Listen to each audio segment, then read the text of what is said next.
1996年，日本有一整个礼拜一晚上，东京的 OL 全部从街上消失了，不是地震，也不是台风，是一部叫《长假》的日剧，让他们舍不得离开电视机前，最终为43.8%的瞬间收视，是现在的韩剧拿来说梦都嫌夸张的数字。继续看之前，先帮老头自己按个订阅。这个频道就是专门挖这种算法懒得推给你的老神作，你不定的话，以后挖到的好东西真的不保证能推到你面前。好，回来。长假 IMDB 8.2分，第9回电视学院奖几乎把奖杯全扛回家，最佳剧集、最佳男主、最佳女主、最佳编剧，你说得出来的他几乎都拿了。这部剧不是还不错的层次，它是1996年整个亚洲都被震到的那种。故事设定很简单，倒有点让人半信半疑。叶山南31岁模特，婚礼当天被男友跑路甩了，她只剩1个月能待的公寓，一无所有，于是硬是赖进了前男友室友的家。赖明秀俊24岁。立志成为钢琴家，但已经1年多没碰过键盘。两个人都在人生最烂的低谷，各自泡在自己的废物时光里，却莫名其妙的开始互相看对方不顺眼。长假现象，这是当年日本媒体给这部剧起的名字。播出期间有统计指出，学钢琴的成年男性暴增了好几倍，因为大家都想学赖明。越久那个时间段，东京的居酒屋和超商生意一落千丈，因为 OL 宁可想在8点前冲回家。这是编剧北川悦吏子的作品，后来他又写了《美丽人生》Orange Days， 每一部都是一个时代的眼泪。但长假是他真正意义上的第一颗核弹，把整个月9偶像剧的上限直接炸开了。评分这件事，老头自己觉得不用太纠结数字，但长假的8.2确实不是靠情怀撑起来的。里面每个给1、2星的负评，理由大多是时代太旧，节奏太慢，这个我后面会说。说到哪儿看，台湾这边可以在 Plex 免费看到。日韩地区 Netflix 有上架，部分东南亚地区哔哩哔哩 TV 也找得到。如果你有 DVD 播放机的话，亚马逊上还有英文字幕版可以买到。说之前先打个底，长假不是那种剧情很爽，一集接一集停不下来的剧，它更像你跟一个人坐在天台上吹风，说了很多废话，突然间有一句话让你愣了3秒。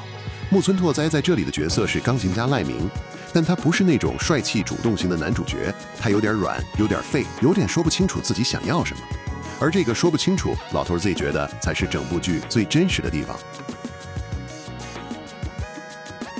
你想象一下，你今天穿着婚纱，花了好几个月准备的婚礼，亲戚全到了，婚宴场地定好了，然后收到男友一条简讯说他跑了，你回到那个你已经快搬空的公寓，却发现自己没有地方去。这时候你的选项只有3个：哭着回家靠爸妈，找闺蜜挤，或是硬着头皮去找那个你只见过几次的前男友室友说，我可以住你这儿吗？山口智子饰演的叶山南选了第3个。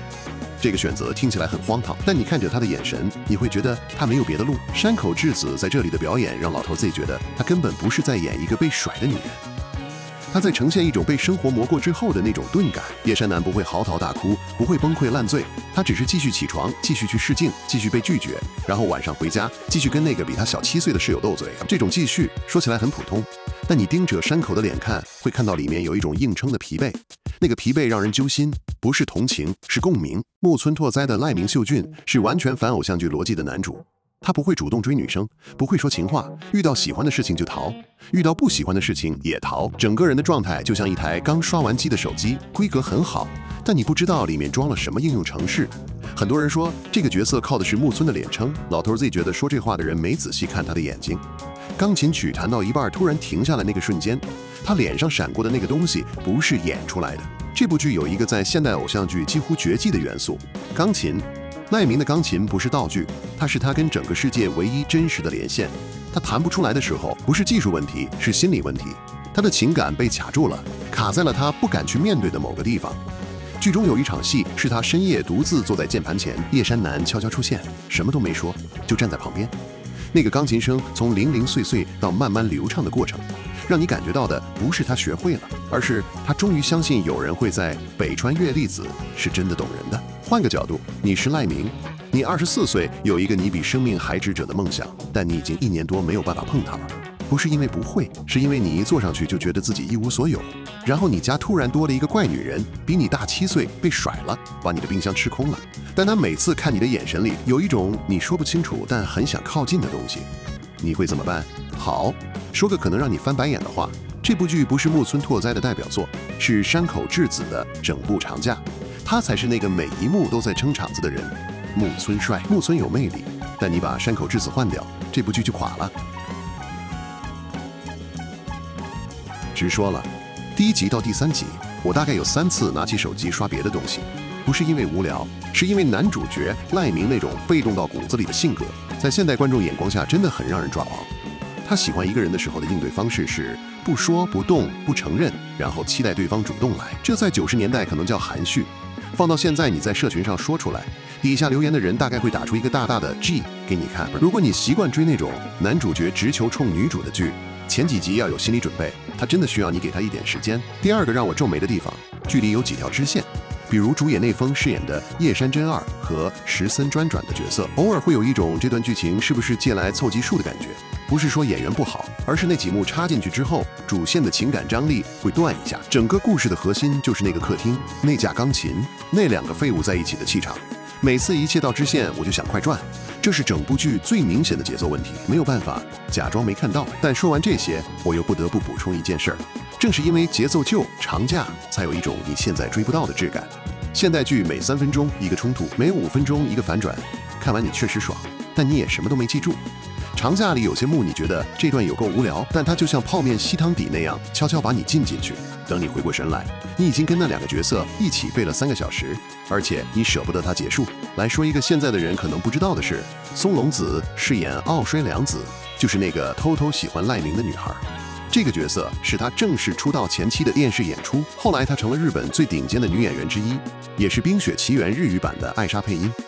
你回头看他在长假里的演出，那个带一点笨拙的纯情感，和他后来的成熟演技比起来，有一种让人心软的反差。这个找到了的惊喜感是重看的另一种乐趣。主演内丰饰演的叶山真二，男的弟弟，这个角色在整部剧里其实扮演了一个很重要的功能。他让你看到赖明和男的关系之所以不一样，不是因为年龄差，不是因为住在一起，而是因为一种难以定义的默契。每次男跟他弟聊天，和他跟赖明说话是完全不同的能量。主演内丰在这个角色上非常克制，他就是那种存在感刚刚好的配角，多一点少一点都不对。好，到底哪种人看了会感谢我推这部？首先是那些追剧追了几年，觉得最近的剧什么都快什么都爆，但看完之后却什么情绪都没有的人。长假给的是那种你现在很难在新剧里找到的呼吸感。故事不赶，角色不完美，但你看着看着会发现自己开始替他们着急，替他们难过，替他们想破口大骂。这种有机生长出来的情感才是真正贵的东西。第二种是木村拓哉的粉丝，但要看对他有真正兴趣的那种。他后来演了太多酷到脸上没有表情的角色，久了你会以为他就是那样。长假里的他是迷茫的、软弱的，有时候有点蠢的。那才是24岁一个还没找到自己方向的年轻人真实的样子。如果你只看过他后期的作品，长假会让你理解为什么当年整个亚洲都为他疯了。不是因为帅，是因为他让人信以为真。长假的主题表面看是爱情，但底层在说的是怎么在人生最烂的时段继续活着。男失去了他以为稳定的未来，赖明失去了他以为会守护他的才能。他们2个都在等自己准备好，等梦想回来，等对方先开口。这个等在1996年叫做 long vacation， 给自己的一段长假。放在2026年看这个概念，我反而觉得它比当年更直白。你也在等什么东西吗？一个契机，一个人，还是只是等你自己终于相信自己值得被留下来？这个问题他问得很轻，但问得很准了。说一下谁可能看了会来骂我。如果你是那种看剧一定要快节奏，每集都有高潮，不能忍受情侣超过3集不表白的人，你可能在第4集之前就弃剧了。长假不献媚，它就是它的节奏，你要配合它。另外，90年代的服装和发型是标配的时代感，如果你对这个特别敏感，也可能出戏。但老头自己觉得，正是这种时代感，让他有一种现代剧给不了的怀旧温度。我的最终立场，长假不是让你爽的剧，它是让你静下来的剧。如果你现在刚好在某种低谷里，或者你只是很久没有因为一部剧感觉到什么了，就去看吧。11集不长，留言区给我一个你的答案。如果今天重拍长假，你心目中有哪个演员组合能接近甚至超越木村拓哉加山口智子？华语剧、韩剧、日剧都算，不限时代。但你要说出你选的理由，不能只说我喜欢谁就说谁。这个问题没有标准答案。老头 Z 很期待看到让我眼睛一亮的回答。如果这支影片挖到了你喜欢的类型，订阅下去，我继续找。